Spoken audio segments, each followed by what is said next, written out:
Good morning students. आज मैं आप लोगों को कक्षा 10वीं हिंदी माध्यम और इंग्लिश माध्यम के बच्चों को संस्कृत विषय पढ़ाने जा रही हूँ। आज जो मेरा विषय है वो है संधि। अब पहले अपन समझेंगे कि संधि किसे कहते हैं। दो वर्णों के आपस में मिलने से जो विकार या परिवर्तन उत्पन्न होते हैं उसे हम संधि कहते हैं।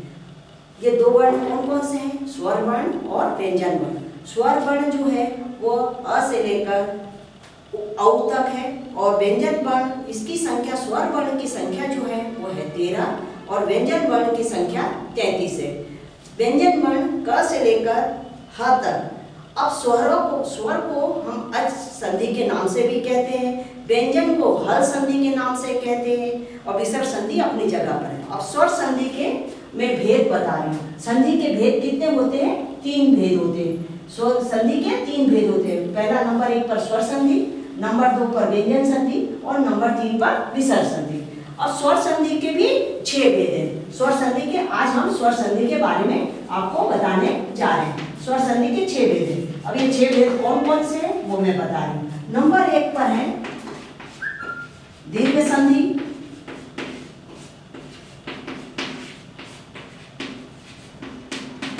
नंबर 2 पर गुण संधि,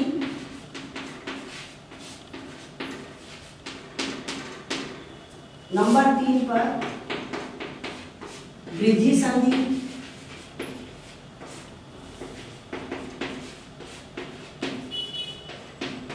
नंबर 4 पर यण संधि,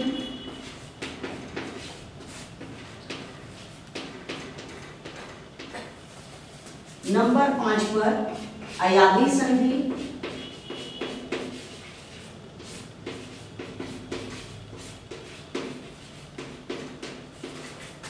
नंबर 6 पर पूर्वरोक्त संधि।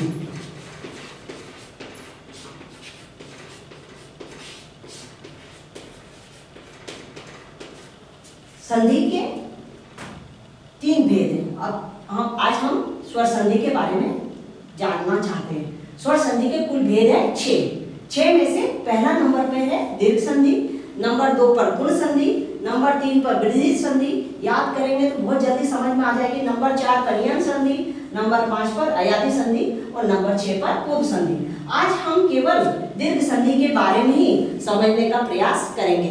ये दीर्घ संधि को आप किस प्रकार से, अब स्वर संधि किसे कहते हैं? स्वर संधि दो स्वरों के पास पास आने पर जो रूपांतरण या जो अंतर आपको महसूस होता है, जो विकार उत्पन्न होता है उसे हम स्वर संधि कहते हैं। अब स्वर संधि के आपने 6 भेद देखी। 6 में से आज पहला भेद जो है वो दीर्घ संधि के बारे में अपन बताने जा रहे हैं। ये दीर्घ संधि कैसे पहचानोगे इसके बारे में भी हम समझेंगे।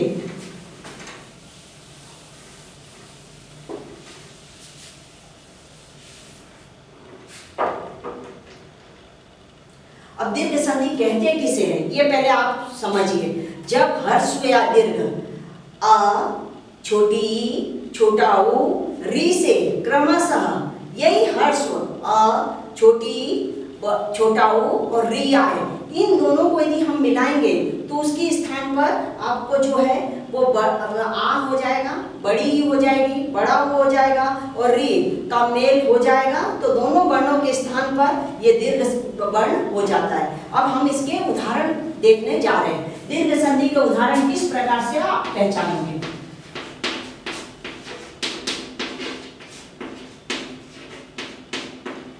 आज हम पहला जो है वो दीर्घ संधि के बारे में बताने जा रहे हैं। दीर्घ संधि कैसे पहचान पाओगे?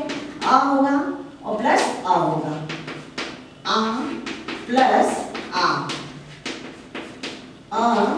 प्लस आ और आ प्लस आ। अब हम इसके उदाहरण देखने जा रहे हैं। आ प्लस आ मतलब वेद, द में क्या मिला हुआ है? आ और सामने भी आ रहा है। इस दोनों को यदि हम मिलाएंगे तो ये बन जाएगा वेदांतः, वेदांतः। इसी प्रकार दूसरा उदाहरण हम देख सकते हैं, देह प्लस अंतः देहांतः, कस्य धनपि कस्यापि। अब मुझे आ और आ की मात्रा प्लस के बीच में आ होना चाहिए। विद्या, विद्या में आ है और सामने में आ है, विद्यालयः।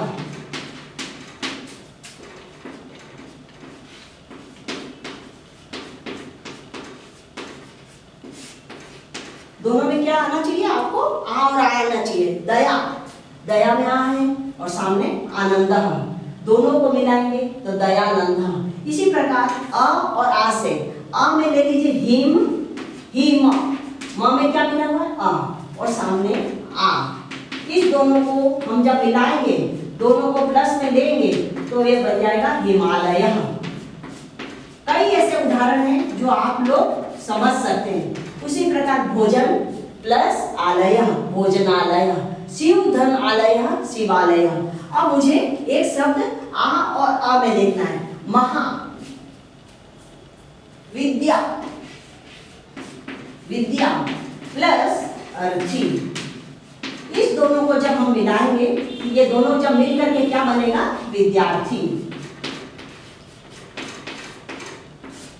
इसी प्रकार विद्या प्लस अभ्यासः, दोनों को जब हम जोड़ते हैं तो ये बनेगा विद्याभ्यासः। इसमें हमने क्या देखे?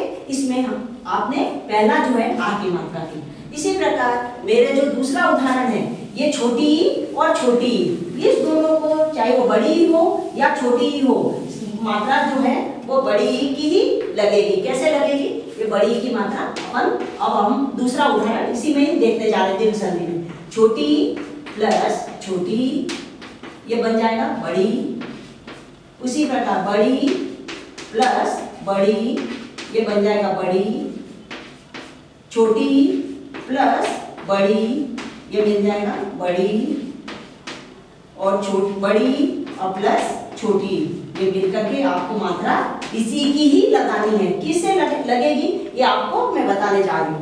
कवि, कवि में क्या बना हुआ है? छोटी, छोटी की मात्रा। और इसी समय पास में इंद्र। इस दोनों को आप मिलाओगे तो क का क ही आएगा। वह में जो है छोटी ही है, इस छोटी और छोटी में मिलकर के क्या बना? बड़ी, कविंद्र। इसी प्रकार रवि, रवि प्लस इंद्र रविंद्र, गिरि प्लस इंद्र गिरींद्र। वही गिरि क्या होगा? उसमें छोटी ही है, आप उस जब दूसरी जगह जब मिलाओगे तो बड़ी की मात्रा लग जाएगी। मही, मही, मही में बड़ी है और सामने ईसह, ईसह। आपने क्या देखा कि दोनों में मात्रा बड़ी की लगी है, तो इसमें आपको ज्यादा डिफिकल्टी नहीं आएगी, तकलीफें नहीं आएगी। मही का मही आ गया, बड़ी ऑलरेडी लगा हुआ है तो आप महिषः, महिषः। उसी प्रकार मैं दूसरा उदाहरण दे रही हूँ। जानकी, जानकी में बड़ी की मात्रा है, सामने ईसह, जानकी सह। अब मैं छोटी और बड़ी की देख रही हूँ। कपी, कपी में क्या लगा? छोटी। जैसे छोटी ही आए तो आप उसको बदल लेंगे किसमें? बड़ी में। कपी प्लस ईसह। अब इस दोनों को मिलाओ तो आपका क्या बनेगा? कपीसह, कपीसह। इसी प्रकार के एक उदाहरण और देखेंगे। गिरी, गिरी प्लस ईसह, गिरीसह। अब बड़ी और छोटी की सती, सती में क्या आया? बड़ी और प्लस छोटी की इच्छा। अब जब हम इसको मिला रहे हैं, दोनों को जब मिलाएंगे, ऑलरेडी इसमें बड़ी लगी हुई है तो आपको कुछ भी नहीं करना है, ना हटाना ना जोड़ना। सती का सती आ गया और ई जब इसमें मिल जाता है तो हमारे पास क्या बचता है? आधा छ और छ में आ की मात्रा, सतीच्छा। ये इस प्रकार से एक उदाहरण और दे रही हूँ। सुधी, सुधी में बड़ी की मात्रा है और सामने इंद्र, ये मिलकर के दोनों क्या बना? सुधींद्र। ये आप लोग थोड़ा सा ध्यान से मात्रा का छोटी में थोड़ी सी दोनों को ध्यान रखो कि दोनों को मिलाएंगे तो हमारी ई कौन सी बनेगी? बड़ी की मात्रा डालिए।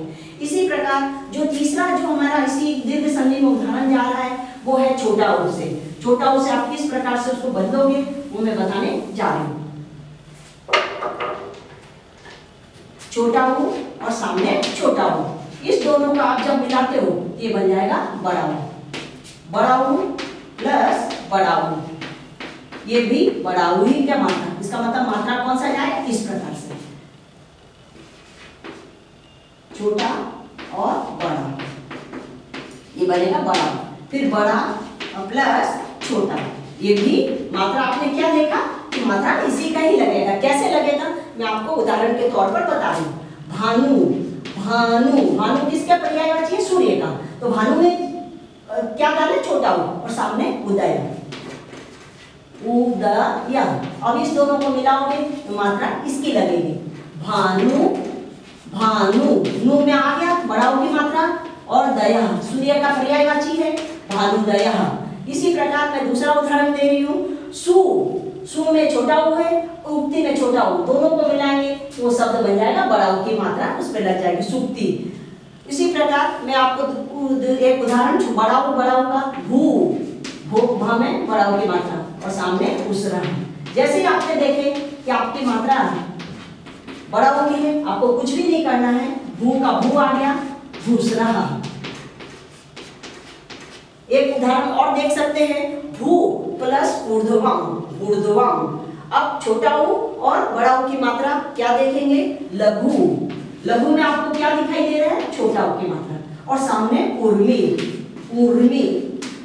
इस दोनों को जब हम मिला दें तो आप ध्यान रखोगे कि जब छोटा है तो आप उसको बदलोगे किसमें? बड़ा में, लघुर्मी, लघुर्मी। इसी प्रकार से एक उदाहरण और हम बता रहे हैं, भानु, भानु में छोटा है और सामने उष्णः। जब हम भानुष्णः लिखेंगे तो ये मात्रा भानुष्णः का बड़ा रूप में चला जाएगा। और छोटा, एक बड़ा और छोटा। वधु, वधु में आप देखिए बड़ा की मात्रा है और सामने उत्सव है। ये बहुत अच्छी तरीके से